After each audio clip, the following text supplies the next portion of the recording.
Olá pessoal, tudo bem? Meu nome é Bruno Ramalho, sou professor da disciplina de atletismo do Departamento de Educação Física e Desportos da Universidade Federal Rural do Rio de Janeiro. E nessa videoaula a gente inicia a nossa disciplina de atletismo nesse contexto dos estudos continuados emergenciais.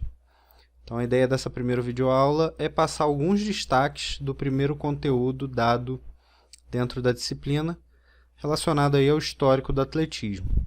Então, atletismo, vale iniciar destacando que é um esporte, na verdade, composto por diversas modalidades que evoluíram bastante aí ao longo do tempo. Nesse contexto, cabe a gente entender esse processo evolutivo.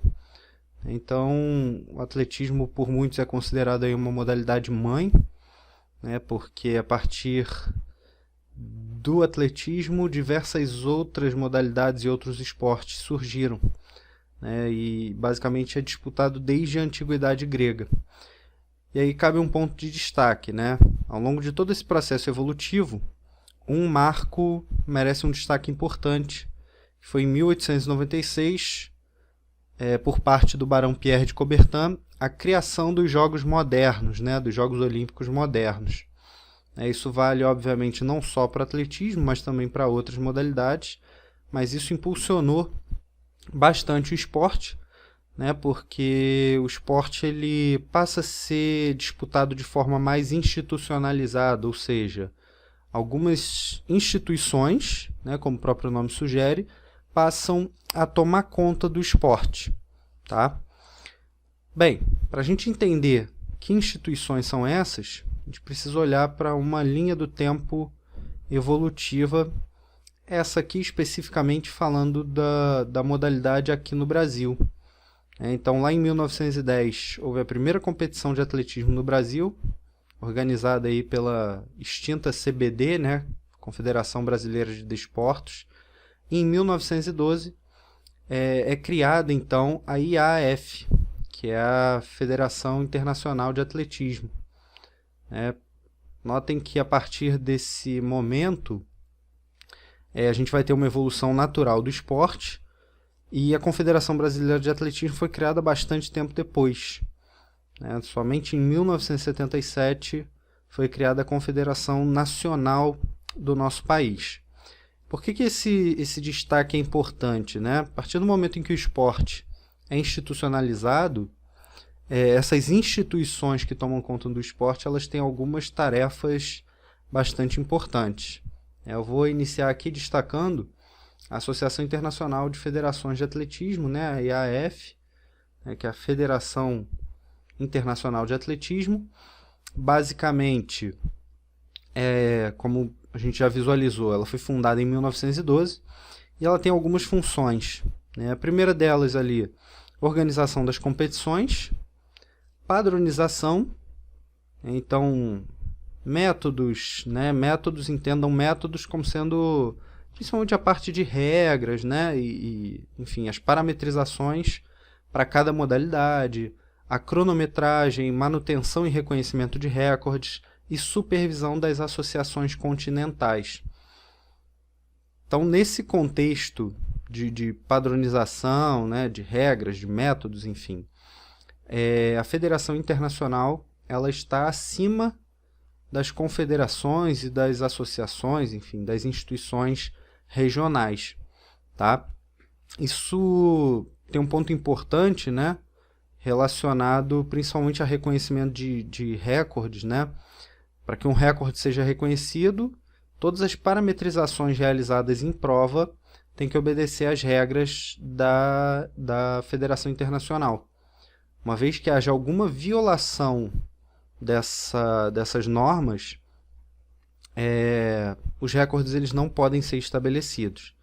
E aí cabe fazer uma diferenciação importante entre regras e regulamentos. Então, as regras são todas submetidas à Federação Internacional de Atletismo, enquanto que os regulamentos eles podem ser parametrizados pelas confederações, federações regionais. Ou seja, o que é uma regra? Uma regra, por exemplo, é que a pista de 100 metros né, para a corrida de 100 metros, ela obrigatoriamente tem que ter 100 metros. Não podem haver variações. Isso é uma regra. O que seria um regulamento? Regulamento seria, por exemplo, eu estabelecer que a minha competição ela vai ser disputada por 16 atletas, que se enfrentam em 2 baterias com 8 atletas, e os 8 melhores tempos passam à segunda bateria, que vai ser a final. Tá? Isso é o regulamento. A regra é aquilo que condiz ao que acontece efetivamente dentro da prática esportiva. Tá? Então, para que haja esse reconhecimento de recorde, né, esse estabelecimento de marcas, é necessário que as regras sejam cumpridas. Os regulamentos, há uma flexibilização quanto à forma pela qual a competição vai ocorrer. Tá? Bem, avançando, somente para que fique claro, né? A Federação Internacional ela é a maior, né, a entidade maior do esporte, e aí nós temos as associações e confederações específicas de cada continente. Abaixo das instituições continentais nós temos as nacionais, posteriormente as regionais, assim por diante, até que nós chegamos às associações menores. Tá? Então ela respeita essa hierarquia, né? Para ficar mais fácil de entender. Se a minha confederação quiser propor uma nova regra, eu vou botar um exemplo bem esdrúxulo para ficar claro de entender. Eu quero estabelecer agora que a regra para a corrida de 100 metros é correr de costas. Eu não posso simplesmente alterar a regra e sem que isso seja submetido a instituições maiores. Então seria necessário que a minha confederação enviasse um ofício para a Federação Internacional solicitando alteração. E aí, normalmente isso tudo é testado antes de ser colocado em prática. Bem, a partir dessa institucionalização do esporte, o esporte ele passa a ter uma evolução muito grande, né? E esse processo evolutivo ele se deu não só no atletismo, né, mas nos esportes de uma forma geral, mas destacando aqui o atletismo, ele se deu dentro de 6 períodos, né? Isso foi dividido aí em 6 períodos que nos indicam formas de treinamento. Então, inicialmente, o período foi conhecido como período da arte, antes da criação dos Jogos Olímpicos Modernos, 1896, e basicamente nesse período não haviam técnicas reconhecidas de treinamento, né? As coisas eram feitas quase que por intuição para que esses indivíduos treinassem.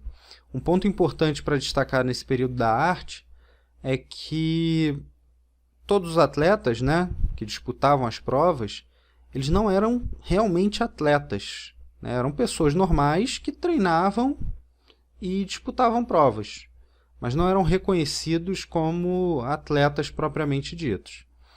Isso, a partir da criação dos Jogos Olímpicos da Era Moderna, em 1896, a partir desse momento houve uma evolução, né? E aí a gente entra no período da improvisação, em que basicamente os métodos de treinamento reproduziam aquilo que acontecia nas provas.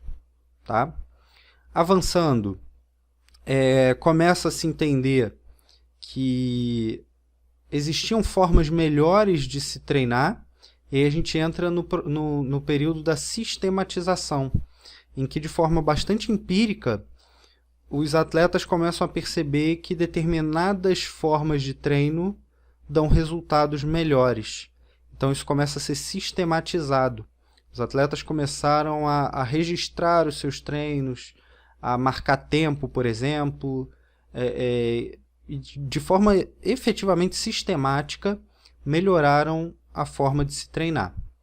Posteriormente, período pré-científico, em que os próprios atletas e técnicos começaram a realizar pequenas formas de comparação de métodos, né, verificar qual método de treino era melhor, e isso permitiu o avanço científico propriamente dito no período conhecido como científico, em que não mais os atletas e os técnicos, mas sim pesquisadores começaram a testar modelos diferentes de treino. Tá? E mais recentemente, nós entramos no período tecnológico, em que a tecnologia efetivamente entra no esporte. Então a gente começa a ver análise de movimento por programas de computador, começa a se observar técnicas de nutrição melhores, roupas de melhor material, melhor qualidade, equipamentos de melhor qualidade, e isso permite também uma evolução bastante importante do esporte, tá? Bem, a gente fecha por aqui, espero que tenha sido esclarecedor. Qualquer dúvida, não hesitem em entrar em contato. Um abraço, pessoal, e até a próxima.